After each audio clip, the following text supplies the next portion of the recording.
Welcome back to On Texas Football. I'm Jeff Howe, joined by CJ Vogel. Time to get into grades for Texas and Georgia. It's a 35-10 loss for the Longhorns, and, well, it's going to be interesting to see how we assign grades for this one. This is brought to you by our friends over at Allegiant Digital Marketing.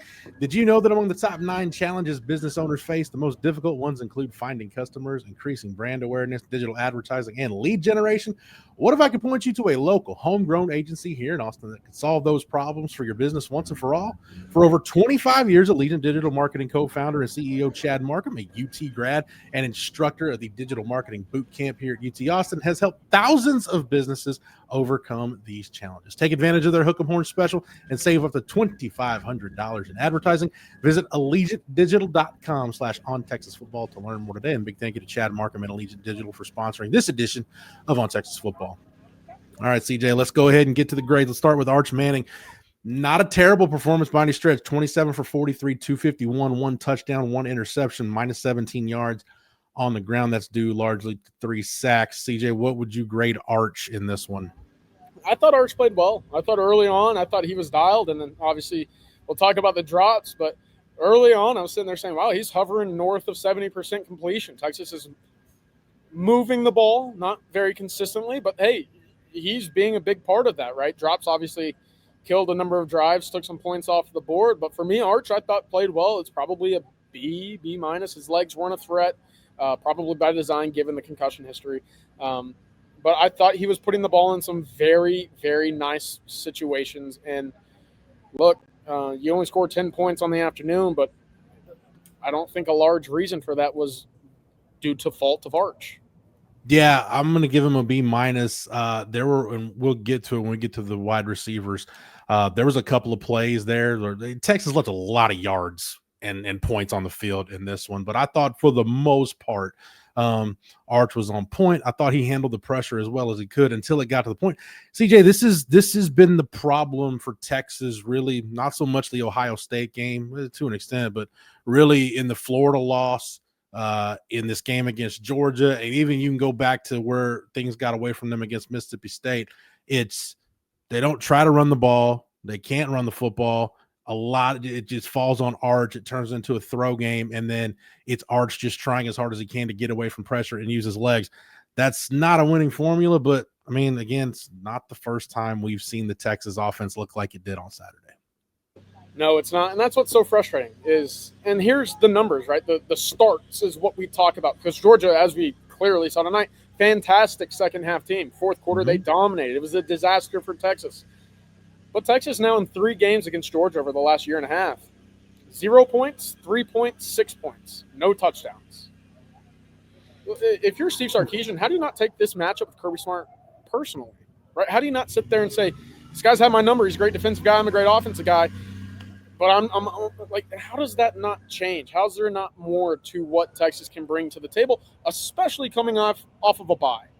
Knowing that your season is on the line, knowing that everything that you hope to play for basically relies on the outcome tonight. And that's the performance that we get dialed up. Yeah, it's Sark talked this week about putting your players in a position to succeed.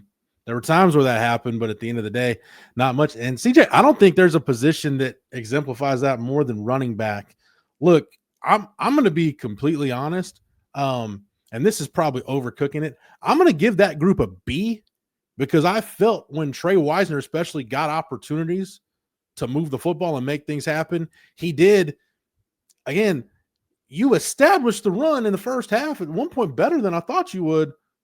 Didn't even try to run the football in the second half. And then by the time you really got to a point where the offense got the ball back, we talked about it, the quick reacts. You're down 4, like less than 4 minutes to go in the third quarter.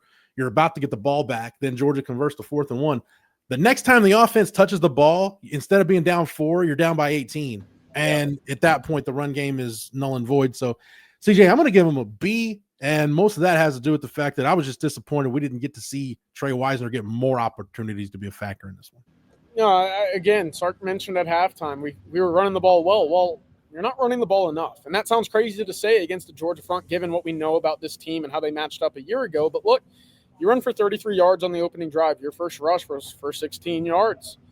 you had success there. And you see the exact moment there, Jeff, where Sark absolutely threw away their run game. It came in the third quarter, first possession. Trey Wisner gets caught behind an offensive lineman, tries to reverse course, loses 8, instead sets up a 3rd and 13. Texas converts it, but that was basically it. The run game was gone, and I thought, again, after that opening possession, Texas had more success on that opening drive than I have ever seen against a Georgia front under Steve Sarkisian. Yeah. And it just didn't matter. They threw it away. Yeah. What's your grade for the running back, CJ? It's a B. Again, I thought given some opportunities, maybe a B minus, right? That 8-yard loss from Wisner wasn't great, but there just weren't opportunities. Wisner finishes the game 9 for 37. He had 6 for 36 at halftime. So, again, I just don't get it. But like you said, patterns keep repeating themselves in these games for Sark, and at some point something's got to change. Let's go to the receiver, CJ, tight ends and wide receivers. Ryan Wingo in this game, 9 catches for 62 yards and a touchdown, 13 targets. DeAndre Moore, 5 for 75. Emmett Mosley, who I thought played really well in the first half, 3 for 66. CJ, what's your grade for the wide receiver group? It's not pretty. It's a C minus. The yards look great. Look, man, Emmett Mosley was really your only true shining star in the first half. And I'm sitting there thinking, what if all of these targets elsewhere were just kind of redirected to Emmett Mosley? He's been proven to be sure-handed. He can create after the catch. He separates very well. You throw the ball up to him, good things happen. Look what happened in Mississippi State, Vanderbilt. I mean, he makes plays, man. And I just wonder if he's not given enough opportunities given the hierarchy that we've seen play out throughout this season. But the drops were an issue, right? Jordan Washington had one. Ryan Wingo had one. I was shocked, Jeff, that Texas went back to the well on the first play of the day, that motion, quick wide receiver screen, and he just slipped up, right? And I know that happens. It's unfortunate, but it was a pretty ugly first couple of series for Ryan Wingo. It was a bad day altogether for the wide receivers. They couldn't block altogether on the outside. That was the quick game that Sark wanted, but again, it felt like Sark's offensive playbook when Texas was struggling was wide receiver screen and then a wide receiver screen and go. So yeah. I will give Wingo credit. That 3rd and 6 completion on the corner route, the smash concept, boy, was that a fantastic throw from Arch, and that was a fantastic going up and get it at the highest point from Ryan Wingo. But altogether, a C minus, maybe D plus. That's what I was thinking, and I guess for just to change it up a little bit, I'm going to go D plus. The one play I keep thinking about, CJ, is that mesh concept where they clear it out and Wingo's got room to run on that 3rd down on the first drive. Man, if he catches that, I don't know if he scores, but if he gets the first down, maybe you get out to a 7-0 lead instead of a 3-0 lead, and maybe things are different at that point. But again, it's just kind of what coulda, shouldas that mounted for Texas in this game. And I know it sounds silly to talk about it in a 25-point loss, but that's the attention to detail, the lack of execution, all the stuff we've talked about all year. It added up and got amplified in this game. And then CJ, honestly, with the tight ends, I don't know where that position is going at this point. No, it's a real concern because there's not necessarily a true strength that you see on a week to week, right? It's not a great group in terms of physicality, and what they provide in pass protection or run blocking. On top of that, you don't really see the creativity from Sarkisian to get them involved in the pass game. And part of that might be Arch, right, wanting to find his playmakers at wide receiver, but after the catch ability from the tight end position this year is basically non-existent. Yeah. I'm kind of with you. I wouldn't mind if the rest of the way, if we just saw, and it probably won't be like this, if you look at the pass game and it's Emmett Mosley and Parker Livingston basically getting production funneled their way, because in a game like this, CJ, I got to have more than 4 targets and Parker Livingston going 2 for 17. He's made too many big plays this year. I gotta target him more if I'm Sark. CJ, let's go to the offensive line. And similar to the running, I think they kind of mirrored the run game. There was a point in the first half where I'm like, all things considered, they're holding their own. That didn't last very long. And again, you get to the point where when you have to throw the football or you force the issue where you want to just throw the football and abandon the run, now you turn it into a pass pro game. Georgia knows what you're doing, and like the Florida game and on down the line. We can go to this many times all year. Your offensive line just got overwhelmed. CJ, it's probably too harsh. I'm going to give him a D just because I think when you give up 3 sacks, 7 tackles for loss, and you finish the game with 23 net rushing yards, man, it's hard for me to go. The performance was probably better than that, but not by much. But I don't know, man. I'm going D. What say you? Yeah, I'm going to go a little differently. I actually thought it wasn't a bad day to start for the offensive line, right? I know uglier on or later on it gets pretty ugly, right? The 3 sacks, 7 tackles for loss. But look, you start running the football, as I mentioned, very well. I thought earlier on the game plan was working for Texas. It was to pick up 3 to 4 per carry and stay in short distances. Offensively and on the offensive line, I thought they did well. And then for whatever reason, as we've talked about, Sark said, we're not running the ball anymore. We're not going to do this. These 5 yards that we're getting every carry, I don't want that anymore. I want to drop back and see what Arch can do with his arm. And that puts your offensive line in a bad situation for any offensive line. You drop back 45 times against a Georgia defensive front. I don't care how bad their sacks are coming into the game. They're going to get you a couple times. Yeah. And they did. And I do think there were a couple of protection busts, right? There were a few, edge rushers that ran scot-free at the quarterback. Kind of reminded me of last year in Austin. But, look, I didn't think it was a total disaster for the offensive line. And who knows? If Sark sticks with the run, who knows if Weisner breaks another, because he did that against Oklahoma for 2 straight years. He's done that against Texas A&M. He'll find one every now and then, but he wasn't given an opportunity tonight, and as a result, the offensive line looks really bad given the running back numbers. CJ, when we look at the offense overall, I think this is where Sark is at in these Georgia games specifically, and a lot of this we saw some of it too against Florida, but Georgia really more so. Georgia's length and athleticism, especially in the defense, really all across the board defensively, it can wipe out your zone running game. It can wipe out your perimeter passing game, especially the quick stuff and the screen game. And it just seemed like Sark was trying to find the alternative, never found it, and never got in a position to go back to what was working at one point. We know where the personnel deficiencies are on offense. But you combine that with facing a really athletic defense. I just think at the end of the day, CJ, the Texas defense is Kirby Smart, Glenn Schumann defense, as Sark's offense currently operates with the personnel deficiencies we talked about. It's a terrible matchup for Texas. I felt that coming into the game, but I'll be honest, I could have foreseen this. I was hoping we wouldn't see this, but I guess overall for offense, I'm going to give it probably a D plus. I think that's fair. I think that's fair. D probably for me. And I think the drive that kind of encapsulates it all is Arch puts 3 balls in the hands of wide receivers and you don't have a single reception. Yeah. Right? Yeah, that's so frustrating. The first drive of the game, right? You get into the red zone, false start backs you up, drop takes points off of the board. It's just been the story of the year all too often, and that can't be the case when you're playing a team like Georgia, like Kirby Smart, like the Georgia Bulldogs on the road. If you want to make the most of your opportunity, you can't have those issues, and too often have we seen exactly those issues rear their ugly head. It's a D, maybe a D minus for me. 10 points. You can overcome some of that stuff to beat a team like Kentucky. You can overcome it to beat somebody like Mississippi State, but you have those issues against Georgia if they persist. They're going to kill you, and Texas got buried on Saturday. CJ, let's go to the defense. Georgia finishes the game with 128 net rushing yards. 67 of those came in the fourth quarter. Texas did get 2 sacks, 8 tackles for loss. What grade would you give the Texas defensive line in this one? I thought they played the run well. There wasn't much pressure on the quarterback, not after the first play, which was a sack. Again, the first drive offensively and then the first play defensively, you're sitting there saying, that things are going well, right? That was about it. You didn't see a lot of pressure. There were a few tackles for loss in there, but probably a B minus. And again, when you're on the field for as long as they were in the second half, how much can you really rely on these guys to play at the level in which they're capable of? They just get exhausted. They get defeated. They see that they can't do anything because, one, the back end is leaky. 2, the tight ends are getting free. And on top of that, Georgia's got some really, really good offensive linemen that just lean on you and you don't want to play anymore. Yeah, no doubt. I would give the defensive line probably a B minus. It's hard for me to be too critical because when you get those back-to-back drives and you can't get off the field, and you had opportunities to get off the field on 3rd and 4th down, for the most part, the defensive line did their job. CJ, I could say the same thing for the linebackers. And Anthony Hill gets an interception.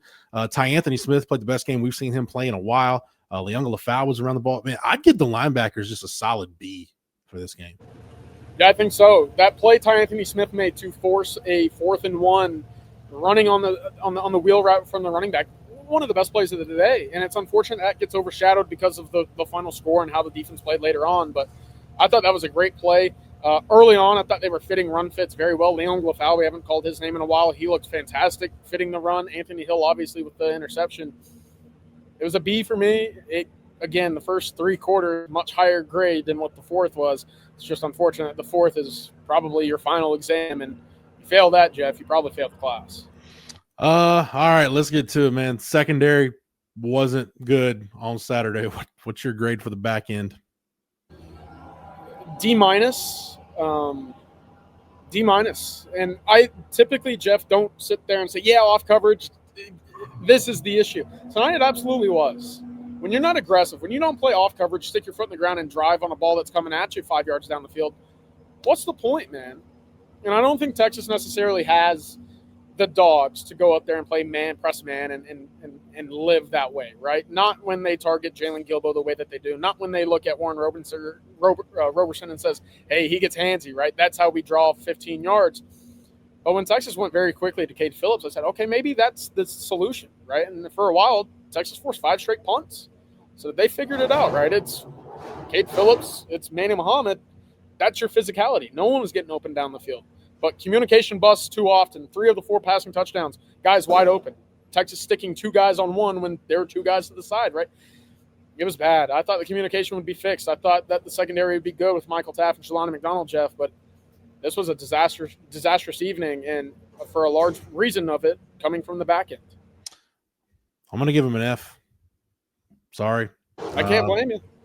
Even with Jelani McDonald and Michael Taft back, still coverage busts, still guys playing the wrong technique. I mean, we're at halftime of the watch with us, and, I mean, Rod Babers basically broke down exactly what happened, and my eyes weren't deceiving me on Gunnar Stockton's 2 touchdown passes in the first half.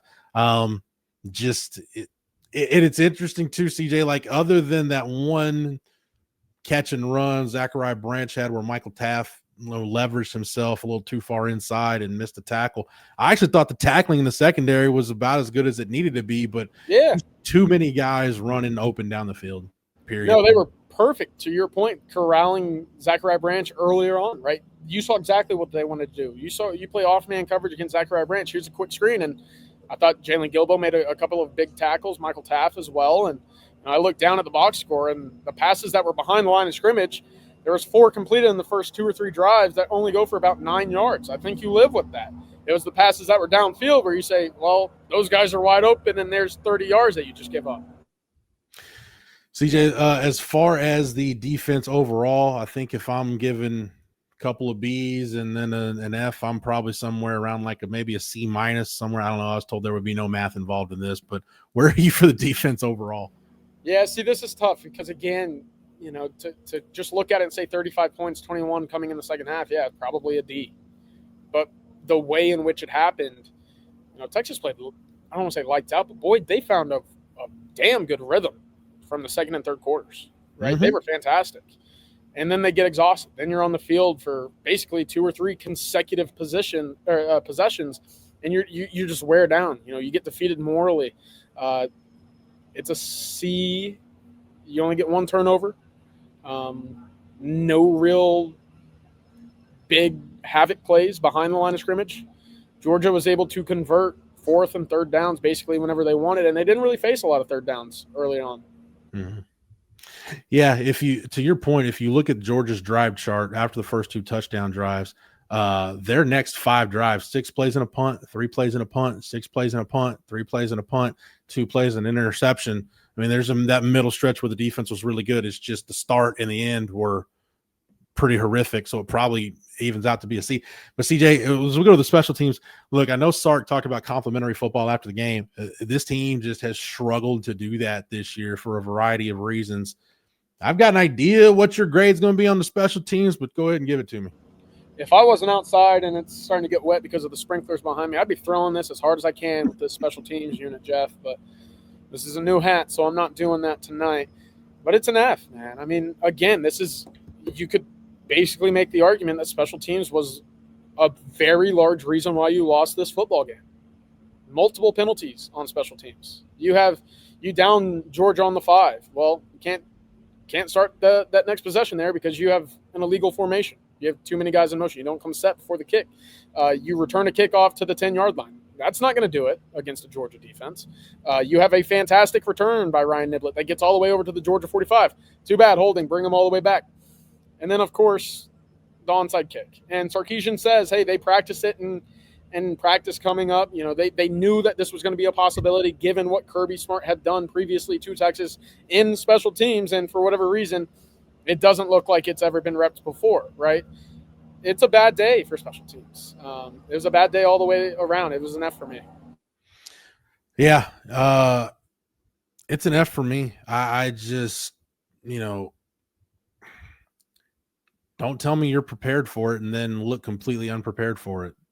That's on, I guess that's on your team. I don't know if Jeff Banks relayed a message. Hey, why they might run onside here. I don't know, CJ, but it just special teams did really nothing to help you in this game, and if anything, it hurt you. And that's the thing. That's where good coaches make all the difference, right? If you want to be a great elite football coach in college football and the NFL, look at who the best in the world are. Bill Belichick, special teams fantastic. Kirby Smart for 2 straight games against Texas. Special teams have been a big difference. Nick Saban, what was he a specialist in? Special teams. These have to be areas where it's a strength for Texas, and it hasn't been consistently enough for Texas to take that leap against great teams. And CJ, as we wrap it up, special teams in a nutshell is kind of where this program is at. And if it wants to take the next step, as a for better or worse, a fan of the Dallas Cowboys, I remember Michael Irvin talking about, hey, what made those, especially those 2 teams under Jimmy Johnson that won Super Bowls, what made them special? He said, we did a great job of paying attention to detail. And when you think about Nick Saban, Kirby Smart, those national championship programs, they do a great job of paying attention to detail. It's not just something you put on a sign and stick it on the wall. It's a way of life. And CJ, until that becomes a way of life for Texas, paying attention to detail, doing the little things.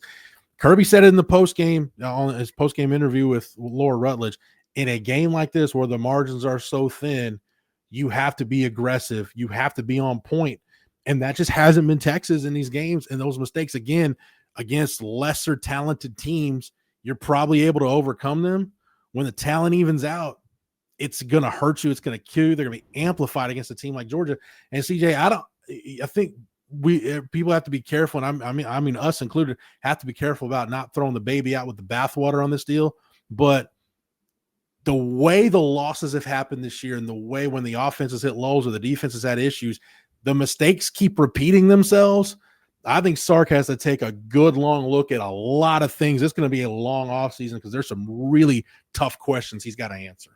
Yeah, I completely agree. And I don't want to look too far down the line. There's still two really big games against teams that don't like Texas, that Texas I'm sure would love to win remaining this year. But I can't help but look towards this offseason and think, okay, what changes might occur? And 2, well, we know they're going to be aggressive in the portal. But do we see an aggression, Jeff, that we've never seen under Steve Sarkisian in the portal? Because I don't think he likes this losing deal. I don't think he likes getting blown out in these losses. Mm-hmm. And you can make the argument that his team was dominated in Columbus. I know it was a 7-point game. But for the majority of that game, you got dominated. You got dominated in the Swamp. Again, 7-point game, but it wasn't ever really close. But you sure as hell got dominated out here on Friday or Saturday night. If you want to take that next step for Steve Sarkisian, it's going to come via the portal, in my opinion. Your defensive line held up about as well as they could, but the Georgia defense against the Texas offensive line, then the 3 losses, Texas has allowed 16 sacks, 32 tackles for loss, And the Longhorns have 83 net rushing yards on 72 official attempts. CJ, that is less than 1.2 yards per carry. You have been dominated by Georgia in the trenches. Strength conditioning, personnel, what do you look at? Yes, you look at all of it, because until that changes, until Sark CJ can get in one of these games and trust his offensive line and trust his run game to balance things out, to take some pressure off the defense, to take some pressure off your quarterback, it's going to be wash, rinse, repeat, especially considering you've got an Arkansas team you'll probably need to match scores with next week, an undefeated A&M team in all likelihood coming in at the end of the regular season. We'll see what happens in the postseason. Oh, and by the way, second game next year, you play Ohio State again. Yeah, good luck. Changes got to come. They got to come quick, Jeff. Yeah, it's not fun. I wish we were talking about this under happier times, but hey, sometimes you got to call a spade, and that was bowling shoe ugly. A 35-10 loss Texas suffered at the hands of Georgia. CJ, thank you for the knowledge and expertise as always. Thank you to Matthew behind the scenes for producing it. Thank you to Chad Markham and Allegiant Digital Marketing for sponsoring this edition of On Texas Football. If you're not a member over at ontexasfootball.com, you can get over to the site right now and sign up using the promo code OTFOG to get 1 year of access for $39.95. Make sure that you like this video and that you're subscribed to the On Texas Football YouTube channel. That way, whether it's here on the channel or on the site, you're not missing any of our coverage before, during, and after every Texas game this season. For CJ, for Matthew, for the entire On Texas Football staff, I'm Jeff Howe. Thank you so much for watching and listening. And until next time, welcome.